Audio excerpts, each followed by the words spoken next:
I just wanted to give you an update on something that I had set out to do 2 months ago. Back in August of 2020, I had made a declaration that I was going to run a 5K. Not walk, but run a 5K with the intention of running from start to finish. And I just wanted to give an update. The 5K race was yesterday, October 3rd, and I completed it. I did it. I ran the entire way. I was so nervous because the last 2 weeks leading up to the race day, I was not doing such a good job at getting up in the mornings and training. The evenings would get so busy that I just wouldn't be able to train, or weather wouldn't allow, and I started to get so nervous that I wasn't going to be able to complete it. That I knew I was going to complete it. I didn't think I was going to be able to do it the entire way running, which was my goal. So I'm calling completing it actually running from start to finish. So I did it yesterday with a friend, and we ran the entire way from start to finish. And I'm not going to sit here and tell you that it was easy the entire way. It was easier than I actually thought it was going to be, considering for the last 2 weeks leading up to race day, I was not doing such a good job at preparing at all. But once it was actually here, there were moments where it was hard and I was ready to slow down or to stop and just walk the rest of the way. But with encouragement from my friend, I was able to keep going. And once we crossed our virtual finish line, it was an amazing feeling of accomplishment, just like it is when I hike hard hikes, or when I did that incline. And it was the incline that ultimately inspired this this adventure. And so my next one is to start training to run a 10K and to continue going on from there with the ultimate goal, hopefully, of running a marathon.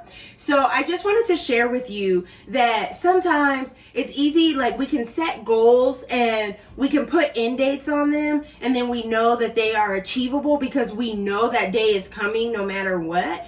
But when you're going through things such as grieving through a process, for me, it's infertility, and I'm trying to heal through the process, the diagnosis of infertility, the roller coaster ride of infertility. And I know that sometimes it seems so much harder because I don't have an end date of my grieving. I don't have an expected end date of when I will conceive and carry a child to full term. And so sometimes it makes making that journey hard, and it makes you want to stop. It makes you want to slow down. It makes you want to quit. Sometimes I was joking with my friend and telling her, you're going to have to drag me over the finish line. I don't know if I can do this. And sometimes I feel like my husband's going to have to drag me through the rest of this process, or drag me a portion of the way, because I don't have an end in sight. For me, I was able to say the race day is going to be this. This is what I need to train for, and this is what I need to be prepared by. But I can't do that because my heart was prepared 9 years ago.